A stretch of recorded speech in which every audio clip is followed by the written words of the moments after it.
AirTag sharing features, and Google versus AI searches. This is MacVoices.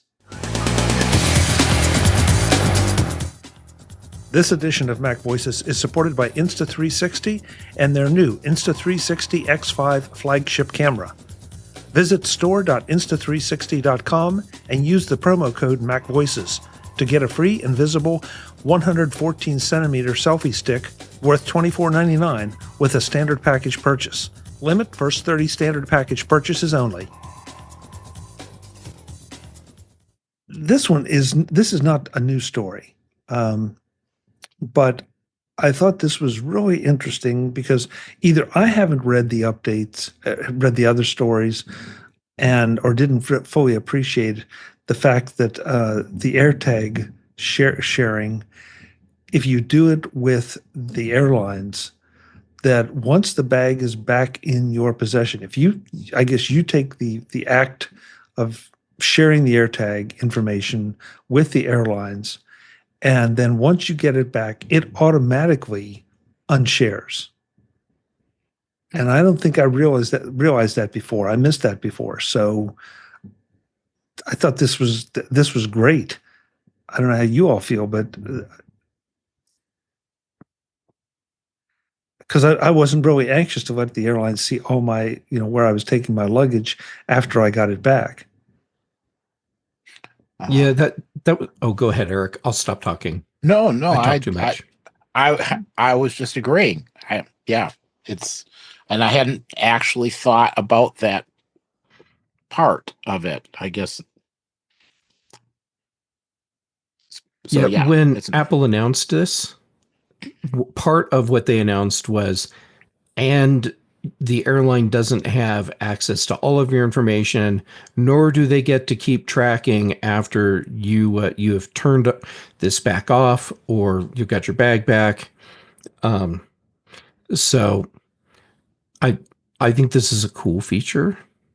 And if you are flying on an airline that supports this, then this is, I think, a way that you can add an extra layer of accountability to the airlines for making sure your luggage really is where it's supposed to be. Yeah. Brian? I'd say I agree. It's a really nice feature. As I say, knowing me, though, I'd probably still go in once I got, to the destination and had my luggage to turn it off, just checking it, to make sure. Marty? Yeah, I think they buried the lead on this one. Actually, this is this in the whole privacy security sort of ecosphere that they're trying to create. This lets people know that the loop gets closed once the job is done. So I think that could have been highlighted more and connected to the other things they do to protect privacy. And I want to be fair to all the other journalists who wrote this up, that maybe either they didn't write it up adequately, or I didn't absorb it properly. But when I looked at this, and look, I got to give credit. Let's see. I'm sorry, I clicked away from it. 9to5Mac. They wrote it up as Apple's AirTag's newest feature is perfect for travel. Here's how it works. It's like, oh, is there a new feature I didn't know about? Well, of course I knew about, the airlines being willing to take AirTag data now and help you find your luggage. But I never got as Marty said, it closes the loop on the privacy, that once they do their job and get your luggage back to you, that you don't have to. Brian, I understand your paranoia, but. So Marty, I have to ask, are you traveling with AirTags in your bags? Yeah, actually, I stitched them into the lining of the inside of the bag because people are like, don't put AirTags on the outside. People just rip the AirTags off. Put them inside the bag. So I've got them tucked between on the lining, tucked between two bags of cocaine. So because they'll never find them there. They'll never find them there. Those aren't pillows?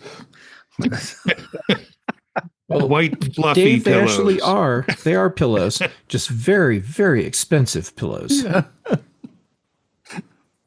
And Marty, I haven't taken the trouble to stitch them in the lining, but I stick them somewhere in one of the many pockets on the inside of the bag, because it's just the people that buy these expensive leather, rich Corinthian leather AirTag cases and then hang them on the luggage. It's like, what are you doing? Mine has a little zipper, so I zip it open and drop it in between the lining and the outside shell of the case. I also leave notes for TSA people because they like to leave notes for me. So I will put a note in there saying, "Hi, I know you're looking at my bag." We're all going to be sorry that we're on a podcast with Marty once all of these get AI transcripted. And have they left notes back? Yeah, I want to know what they say back. Oh, no, they give you those little printout slips that inform you that they've been snooping through your underwear. Don't you? You've never gotten that? Oh, yeah. I thought they actually said something personally. No. I'm surprised that I haven't gotten bigger notes from them when they've gone through my checked luggage, like coming home from CES. Some of the products that companies would send me home with to write about, they were for a more adult clientele. Yes. And I remember you telling us this. Yeah. TSA has a lot of fun whenever they decide to go through one of my bags. Because, there's nothing illegal, but there's definitely stuff that they're going to have to ask someone about, or maybe blush a little bit. And then they look and see the tag that says, "This is Jeff Gamet's bag." It's like, oh, yeah. And they're like, oh, right. We Got know. it. We know. Yeah, that guy. Yeah. We read his articles all the time. Marty, what do they write? You say they leave you notes? No, it's a pre-printed pass. Yeah, when they open your luggage to search, Everybody. they search so many pieces of it. They have this pre-printed strip. I don't know, it's 3 inches by 8 inches, and it lets me know that Homeland Security is protecting me. Okay. And you get the warm and fuzzies from that, right? Yeah. Yeah. I always like to leave a little camera in there with a sign that says smile. So, but the best hiding spot for AirTags I've seen is inside either a Kleenex box or one of those little mini Kleenex things. Or at least those are the spots where people have hidden their AirTags and then not remembered and then said, I can't find my AirTag. So being able to get that fine-tuned, where is your AirTag, that's been a great feature. But Kleenex boxes, that's the number one spot. I've never packed a Kleenex box in my luggage. Like one of the little plastic, carry. Oh, okay. Yeah. Kleenex boxes for cars, and then the luggage, the little tiny plastic wrapped ones.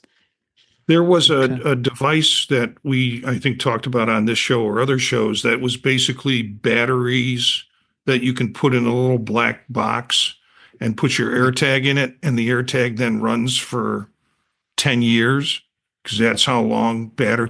The problem with the little nickels or whatever, the little dime batteries that you have is that they run out in a year and you have to replace them.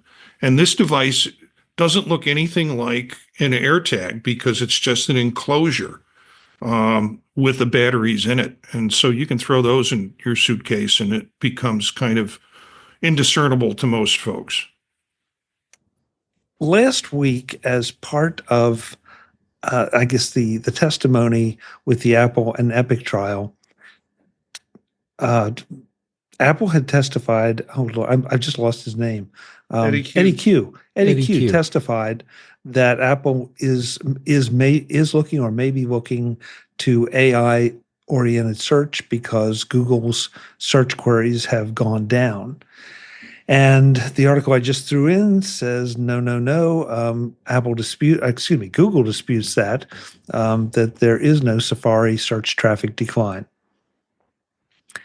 This fit in well with our discussion last week of some of us are starting to use ChatGPT and some of the other LLMs as search engines.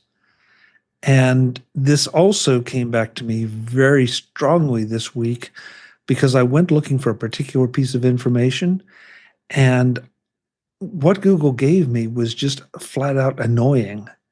It was like, and I know this is going to shock you, but I went to the second page and actually found something useful, because the first page was not useful stuff, but it was videos and it was AI generated. Well, did you mean this question? Did you mean that question? And I don't think I'd really realized just how far Google search has gone off the rails from where it had been. So I know I'm using Google less because of it. How about Dave? Yeah, me too. I've been using ChatGPT just tons more. In fact, I just didn't realize didn't sign in ChatGPT on my iPhone with Apple Intelligence because I did a S lady search on while I was driving, asking a question.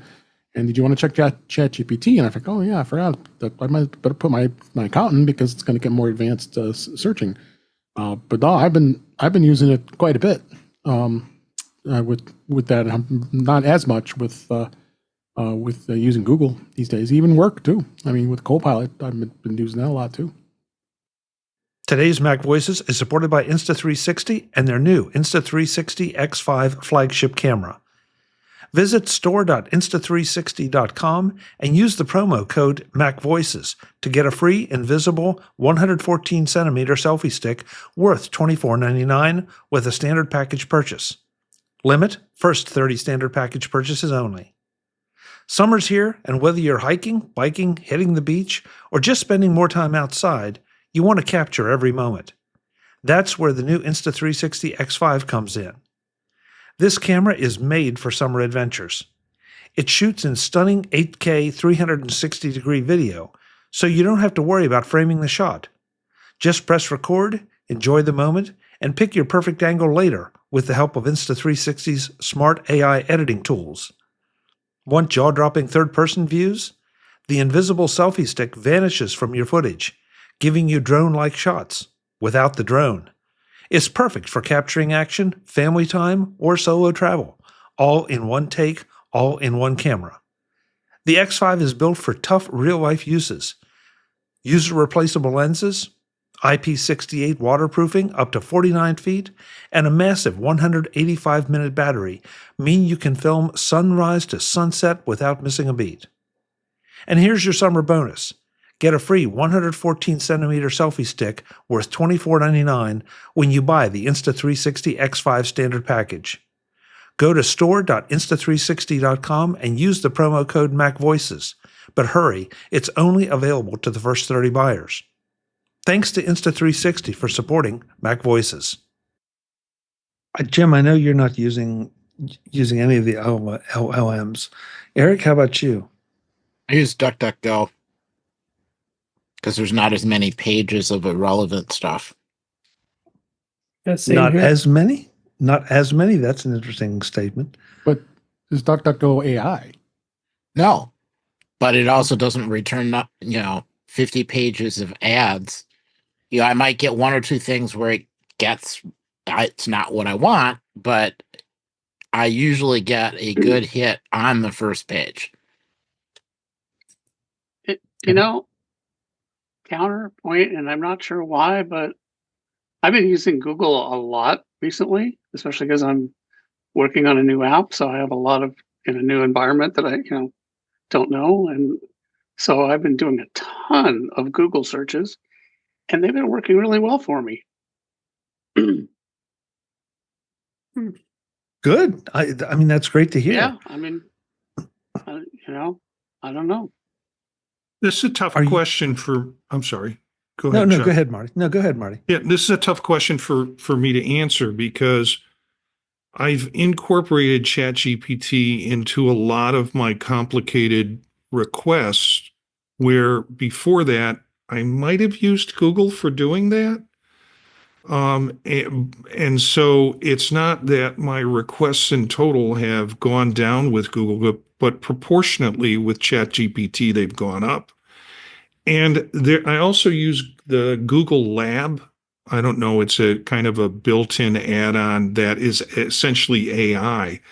And I'm finding, maybe Jim's finding it too, that the responses have been better with that AI integration, where if I'm asking, how do I do this? I get a step-by-step response, and then I get the links below that if I want to read the article or look at the YouTube video or whatever. But by just going through the steps by steps, it'll often solves the problem for me. But it's not going to create complicated models for me through requests. So I've got this productivity tool with ChatGPT and other LLMs that Google's never going to get to. So it's more that I've changed the kind of information I'm seeking than I'm using Google less. I am, because I've changed the information I'm seeking.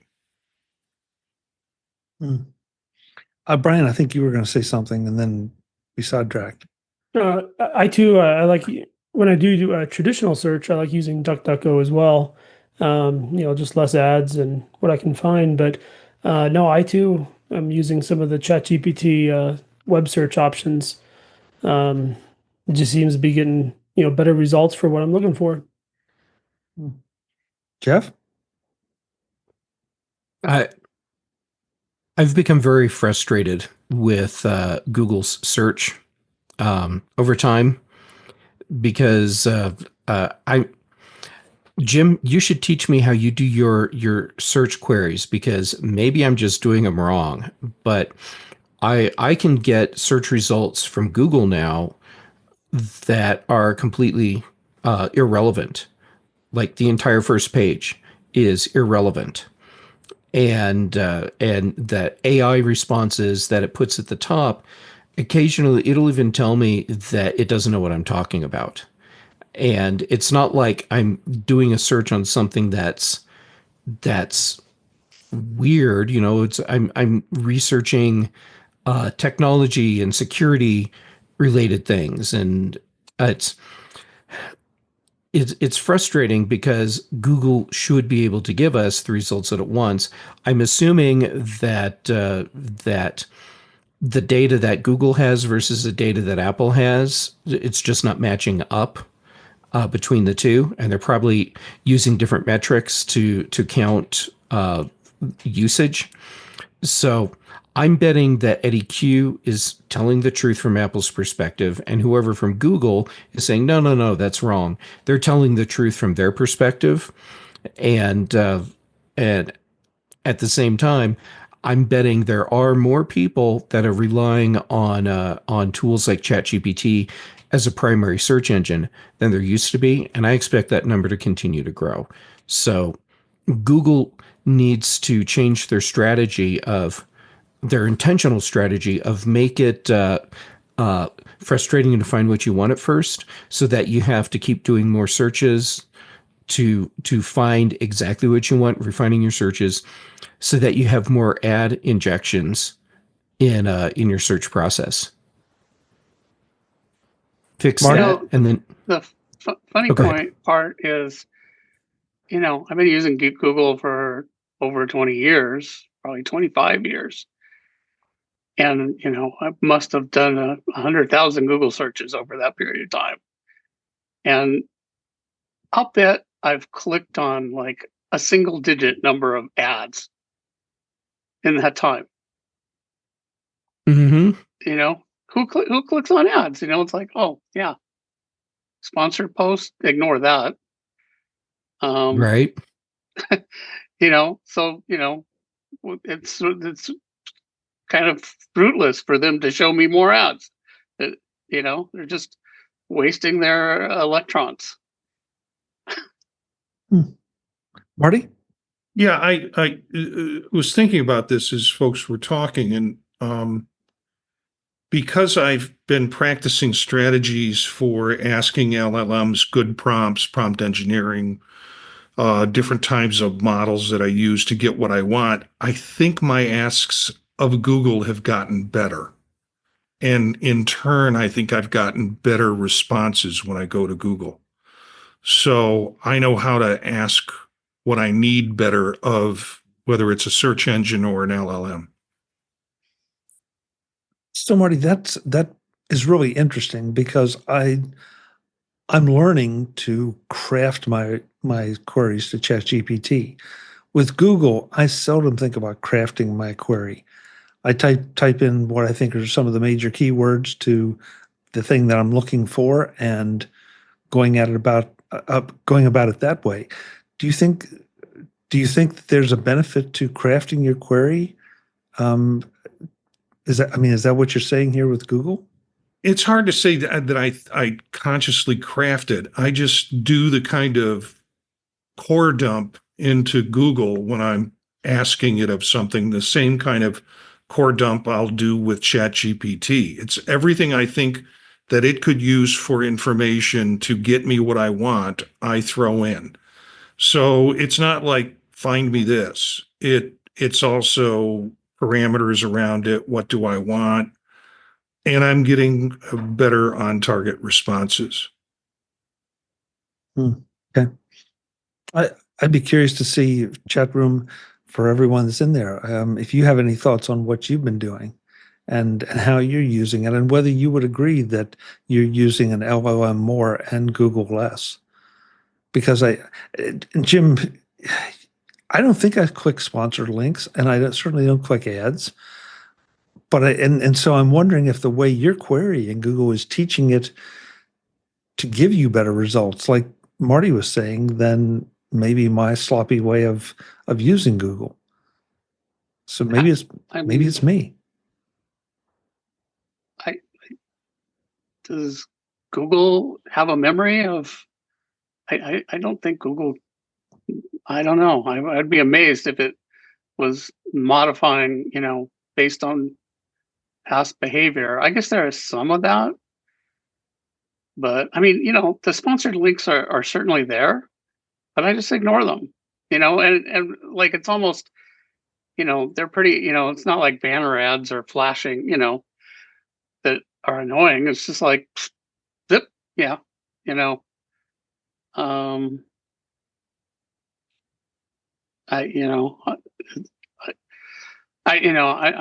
I'm not saying I'm a big Google fanboy or anything. And, I tried Kagi recently and I was sort of like, yeah, it didn't really seem like the results were better. So why would I pay for it? I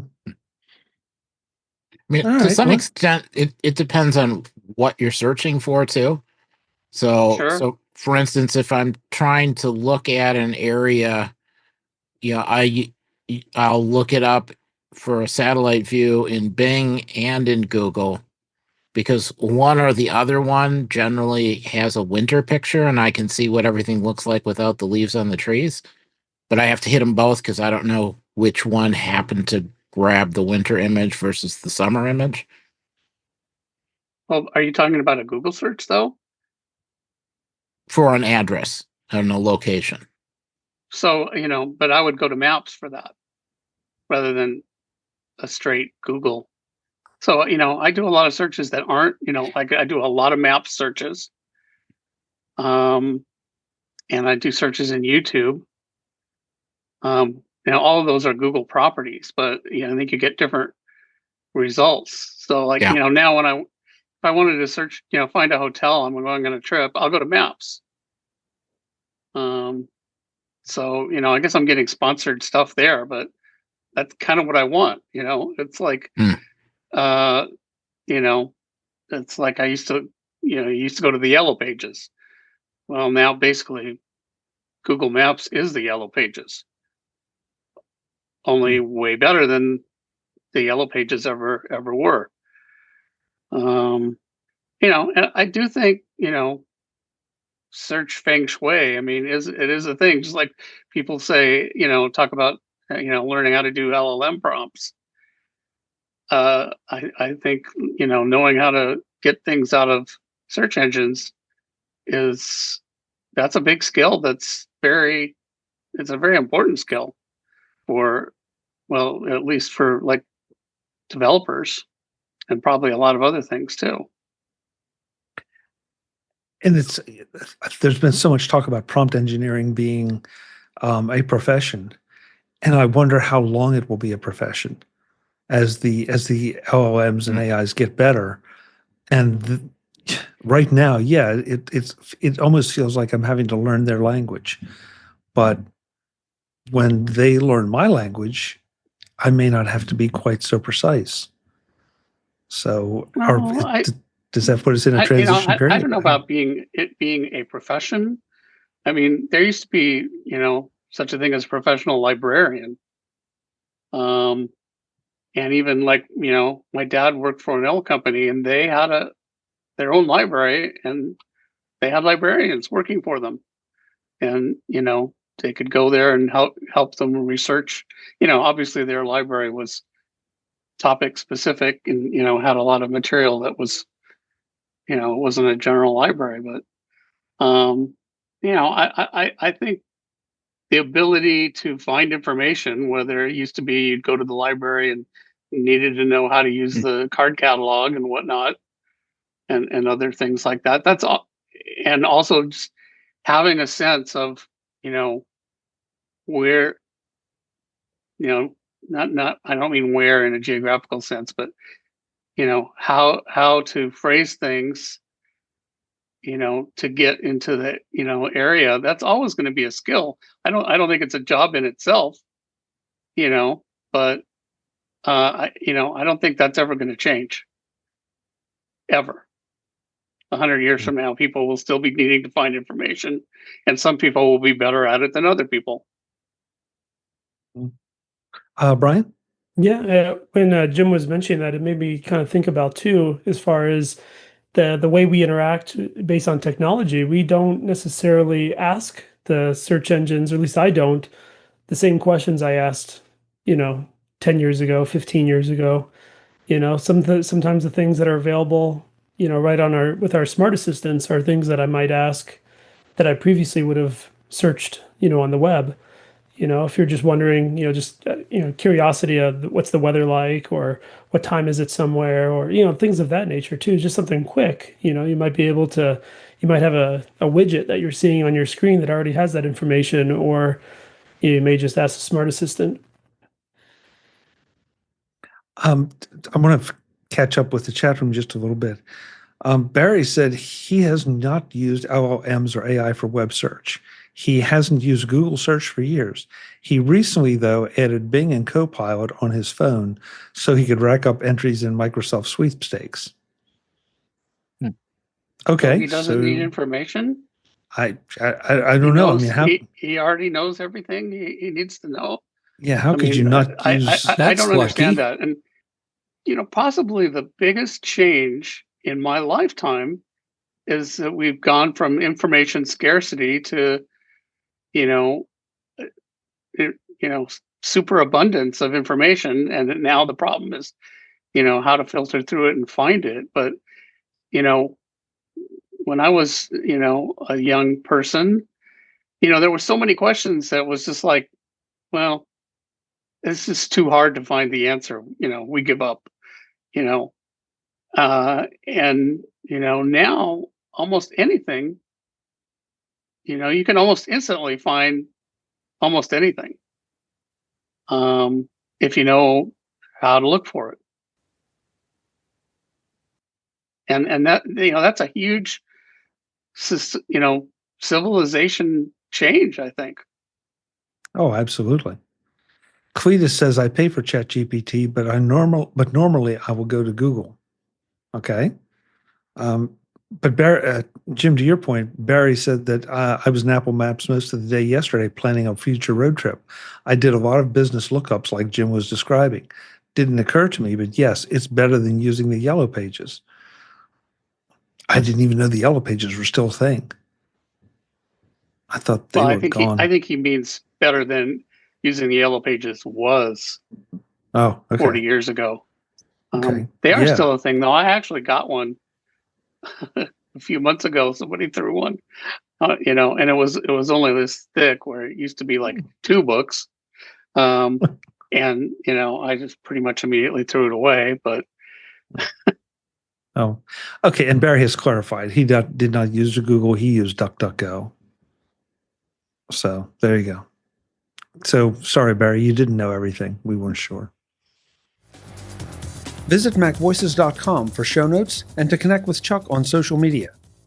Get involved in our Facebook group or like our Facebook page, and get more out of your Apple tech with MacVoices Magazine, free on Flipboard and on the web. And if you find value in it all, consider supporting us through either our Patreon campaign at patreon.com/MacVoices or by making a one-time donation via the PayPal link on our front page and in the show notes of each episode. You will join these fine people who help bring you Mac Voices.